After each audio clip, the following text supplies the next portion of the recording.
Niceto Alcalá Zamora pasó los primeros 20 años de su vida en Priego de Córdoba. Aquí nació, en la calle Río, un 6 de julio de 1877.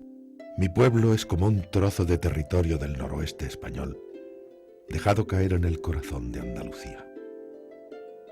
El valle largo y estrecho de un río, trazado y cortado por montañas, en cada uno de cuyos repliegues o laderas brota un afluente y surge una aldea.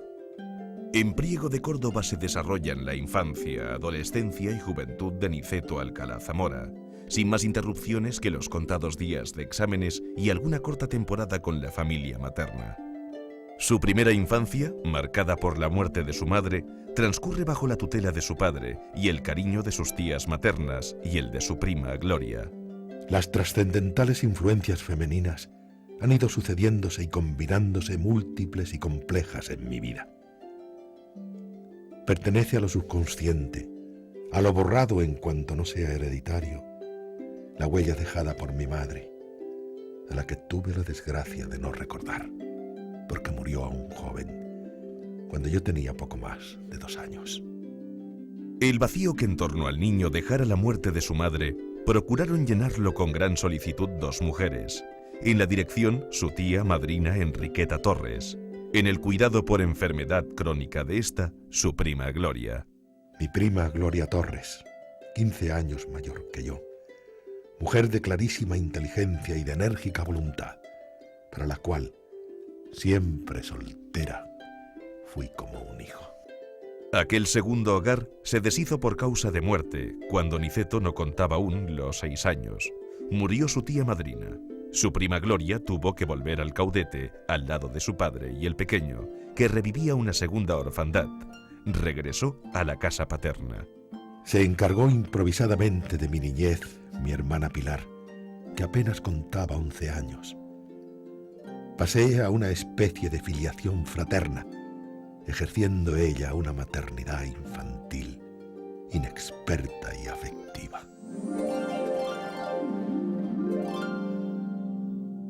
Sus primeros años como estudiante discurren bajo la tutela de don Ubaldo Calvo Sánchez, que le distinguió en todo momento con una predilección extraordinaria.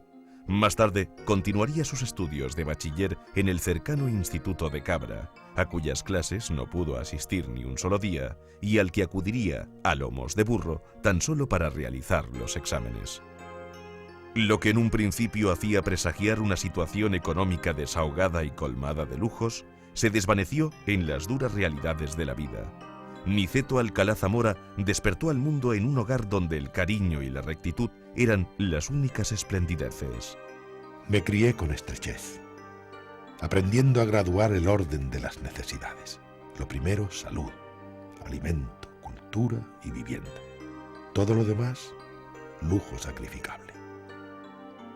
Hube de estudiar siempre en mi casa, sin libros nuevos. Solo 3 en el bachillerato y otros tantos y algunos apuntes en la carrera. Los demás, prestados por estudiantes que me precedieron en las aulas. Su prolongada permanencia en Priego de Córdoba y sus años de estrecho contacto con el campo forjaron su espíritu y ejercieron sobre Alcalá Zamora un extraordinario influjo. Lo ejerció sin duda en la sencillez de mis gustos, en mi sentido de realidad, freno de ensueños, y por el trato habitual con pobres y humildes. De esa huella rural ha quedado en mí el amor al campo en cuanto tiene de naturaleza, el ambiente, el paisaje y el cultivo. El joven bachiller inició los estudios de Derecho en la Universidad de Granada y de nuevo se volvería a repetir la situación que ya viviera en la época anterior. Tan solo acudiría a las aulas en el momento de celebrar los exámenes. De ninguna forma quiso su padre forzar su voluntad a la hora de elegir los estudios universitarios, y solo meses después de su licenciatura, que conseguiría con tan solo 17 años, fue capaz de confesarle su deseo de haberle visto emprender la carrera militar.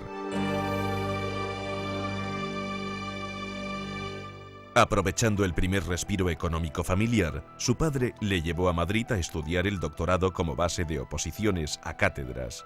Ambos llegaron a la capital de España a comienzos de octubre de 1897. poco después del asesinato de Cánovas. El Madrid de aquel tiempo era inconfundible con el que pronto fue. Todavía el de la Regencia, con esplendores de ensanche urbano y signos de decadencia nacional. Aún con mezcla de clases sin odio, que se apretaban en los tranvías, donde la mano del cobrador, al alargar los billetes, rozaba tantas chisteras como gorras. Un Madrid noctámbulo, castizo y elegante, alegre y confiado. En 1898 obtuvo el título de doctor y en enero del año siguiente el premio extraordinario de los estudios de doctorado, ejerciendo gran influencia sobre el espíritu de Alcalá Zamora dos ilustres profesores, don Gumersindo de Azcárate y don Rafael Ureña. Azcárate en lo político y Ureña en lo jurídico fueron los mentores de la conciencia del joven. En junio de 1899 ingresó por oposición en el Consejo de Estado, lo que le permitió ocupar diferentes puestos en la administración.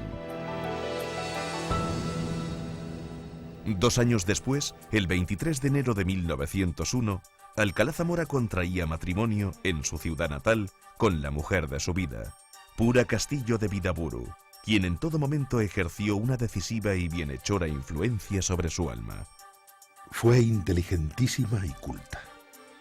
Tuvo mi mujer desde el comienzo de nuestro noviazgo la clara intuición de un porvenir brillante y se dispuso calladamente a arrostrarlo con decoro. No espoleó nunca su vanidad el impulso de mi ambición, ni contuvo su timidez la energía de mi iniciativa. Vio con serenidad cada perspectiva y supo borrarse cuando no tenía que aparecer en el triunfo. Su cooperación en la austeridad tuvo magna y silenciosa importancia.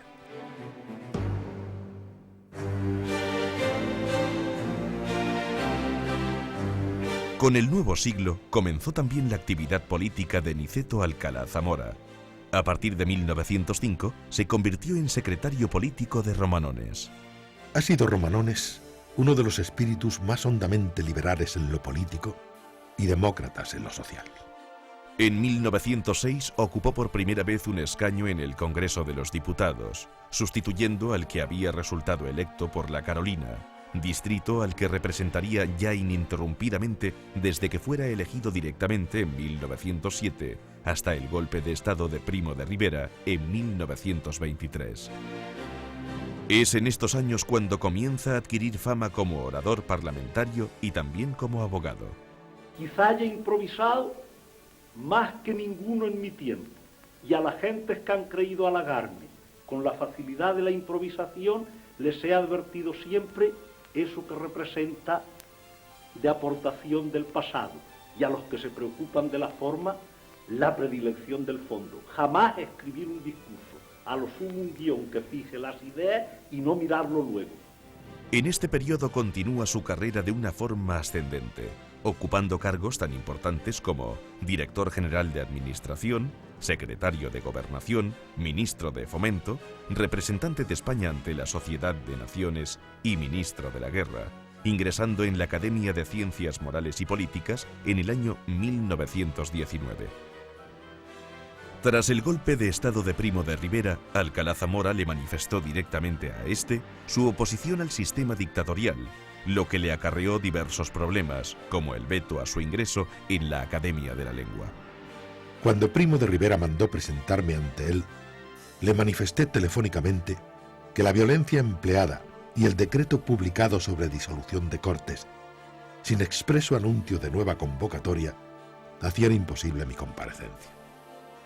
Le aconsejé que abandonara cuanto antes el poder, limitándose a corregir o castigar abusos. Primo de Rivera se mostró de acuerdo, anunciándome que pensaba gobernar muy poco tiempo. Tras esta conversación, nunca volveríamos a hablar.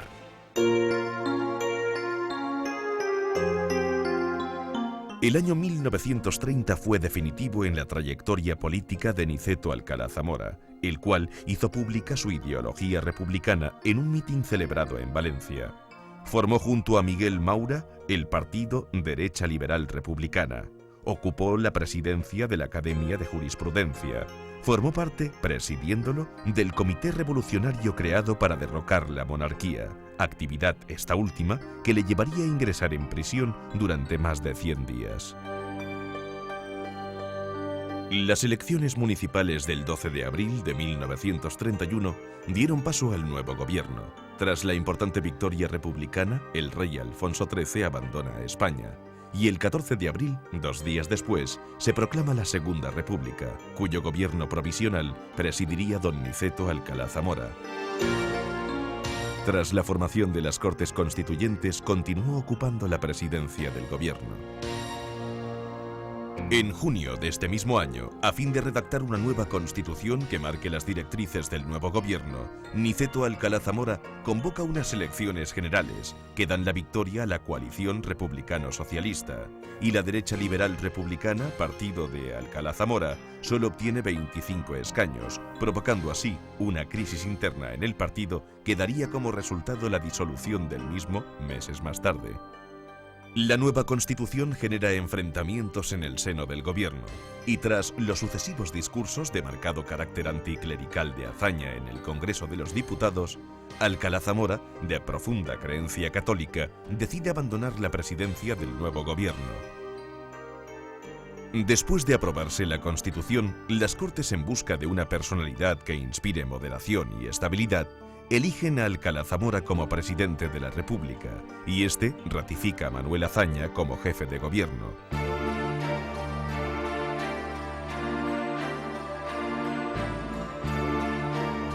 Las divergencias de ideas entre Alcalá Zamora y Azaña crean una brecha insostenible, abandonando Azaña la presidencia de la jefatura del gobierno en septiembre de 1933. 2 meses más tarde, unas nuevas elecciones dan la victoria a Lerroux. Si con Azaña no hubo entendimiento, con Lerroux y los sucesivos gobiernos de la Confederación Española de Derechas Autónomas, CEDA, fue nulo.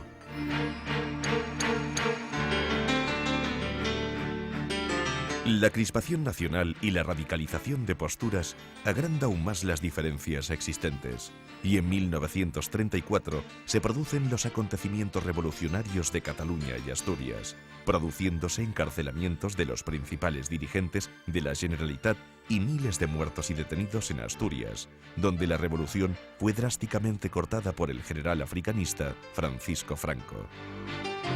La República, proclamada de una forma tan limpia, entra en un periodo de degradación, y ante la crisis permanente de los diferentes gobiernos de la CEDA, a lo largo de 1935 se disuelven las Cortes y se convocan elecciones para febrero de 1936.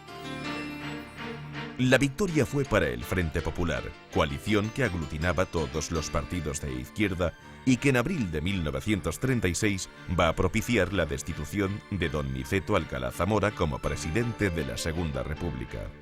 Yo observé en la realidad de la vida de la descomposición fatal e ineludible de la dinastía, su terca obcecación en el error, el agotamiento fatídico que hacía imposible la sucesión y al propio tiempo, como aurora que compensara tanta tristeza, un resurgir de vida ciudadana y culta que capacitaba a la democracia española para regirse por sí misma. Niceto Alcalá Zamora ostentó la jefatura del Estado hasta abril de 1936, momento en que las Cortes aprobaron su destitución.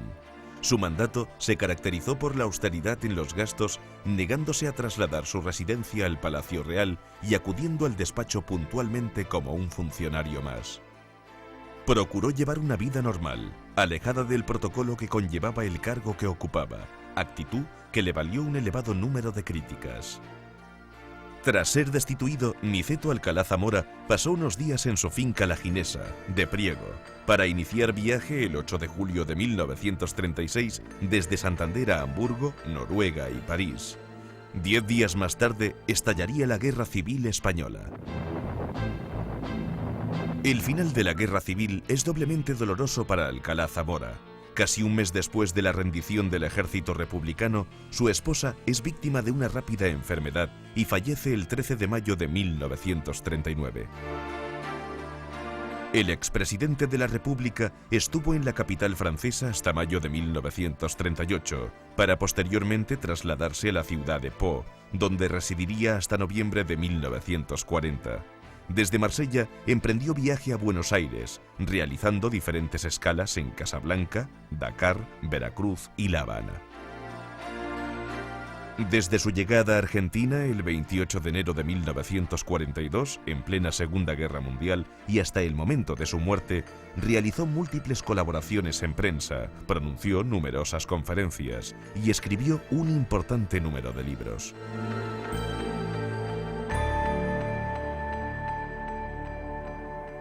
Niceto Alcalá Zamora y Torres, brillante político que durante 5 años ocupó la jefatura del Estado y que concibiera para la España de su tiempo la República como la única solución posible, murió en el exilio, desposeído de todos sus bienes el 18 de febrero de 1949. Sus restos, depositados en el Panteón Español del cementerio de Chacarica, no fueron trasladados a España hasta el año 1979. Y ni tan siquiera en ese momento recibieron los honores que deberían haber correspondido a tan alta personalidad.